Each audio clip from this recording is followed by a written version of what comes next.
কিছুদিন হলো গ্রামের বাড়ি থেকে আমরা ঈদ করে আসলাম, অনেক ভালো লাগলো।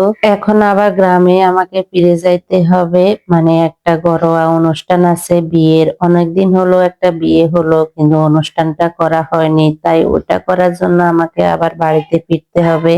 যাওয়ার পরে এখানে আমি তরমুজ খাইলাম, তার সাথে চাও খাইলাম, অনেক নাস্তা করলাম। এখন সব থেকে বড় ব্যাপার হলো সংসারে যখন আমি বড় মানে বড় বউ, তখন সব দায় দায়িত্ব আমার উপরে আসি পড়ে, যেহেতু আমার শাশুড়ি দেশের বাড়িতে থাকে না। তো যাই হোক, অনুষ্ঠান করলে তো হয় না, ঘরের জন্য অনেক কিছুই কেনাকাটা করা লাগবে। তাই আমি কি কি প্রয়োজন সবকিছুই কিনে নিলাম। বাড়িতে যাওয়ার সময় সোফার জন্য একটা কভার কিনে নিলাম, তার সাথে বা ঘরের বিভিন্ন জায়গায় দেওয়ার জন্য অনেকগুলা পাপোশও কিনে নিলাম। অনুষ্ঠান তো সব সময় হয় না, তাই সবকিছু সবসময় কিনা হয় না। যেহেতু আমি বাড়িতে থাকি না, তাই এইসব কিনাই হয় না। যারা বাড়িতে থাকে তাদের এইসব প্রয়োজন হয় না। বড় একটা কাঁচের টেবিল নিলাম বাড়ির জন্য, তাই ওটার উপরে দেওয়ার জন্য একটা রানার নিলাম। আমার রানারটা কেমন হয়েছে অবশ্যই কমেন্টে জানাবেন। এটার দাম নিছে 1000 টাকা। তার সাথে অনেক কিছুই নিলাম, একটা গ্লাস সেট নিলাম,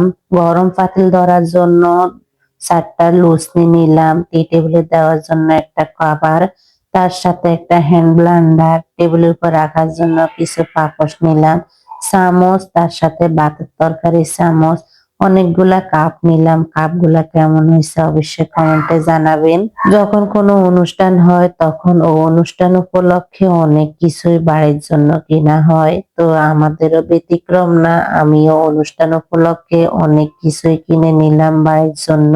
স্টিলের গ্লাস আপনাদের কার কাছে কেমন লাগে? হঠাৎ করে পানি খাইলে তো আমার একদম কলিজা ঠান্ডা হয়ে যায়, মনে হয় তৃপ্তি মিটে। তাই একটা স্টিলের গ্লাস নিলাম। এখানে 6টা মেলামাইন প্লেট নিলাম, বড় থেকে একটা কড়াই নিলাম। তো অনুষ্ঠানের জন্য আমি ওই বড় কড়াইটার মধ্যে বিরিয়ানি করলাম। হলুদের ভিডিওটা আমি সেভাবে করতে পারিনি, আমার শাশুড়ির সাথে আমি অ্যাক্টিভ ছিলাম, তাদেরকে ভিডিও কলের মাধ্যমে দেখাইছিলাম, তাই সেভাবে আর ভিডিও করতে পারিনি। কেক কাটা হলো, বিরিয়ানি খাওয়া হলো, অনেক আনন্দই হলো। আমি কিছুই ভিডিও করে রাখতে পারিনি। এই ভিডিওটা হলো পরের দিন সকালবেলা মেহমান আসার আগে ছাদের উপরে যেভাবে প্যান্ডেল গুলা করতেছে, আমি সেই একটুখানি ভিডিও করলাম। মেহমান আসলে তো আমার অনেক কাজ, তাই আর সেভাবে ভিডিও করতে পারবো না। তো এখানে সকালে তেহেরি রান্না করা হলো। তেহেরিটা এত দারুণ হয়েছে, এত মজা লাগছে, বিশ্বাস করবেন না। অনেক তৃপ্তি করে আমরা সবাই খাইলাম।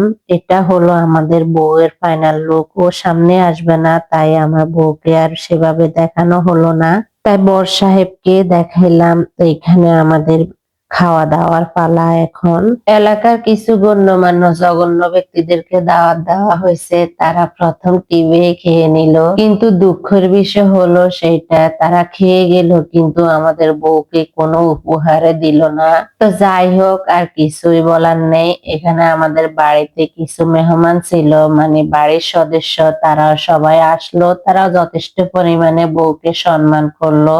তারাও বলল যে খাওয়া দাওয়া অনেক ভালো হয়েছে। আমাদের মেনুতে ছিল মুরগি রোস্ট, ঝাল গরুর মাংস, খাসির মাংস, পাবদা মাছ, রূপচাঁদা, তার সাথে ভর্তা, টমেটো সস, দধি আর স্প্রিট। তো যাই হোক, অনেক কথাই বললাম, আজ এই পর্যন্তই। সবাই ভালো থাকবেন। আসসালামু আলাইকুম।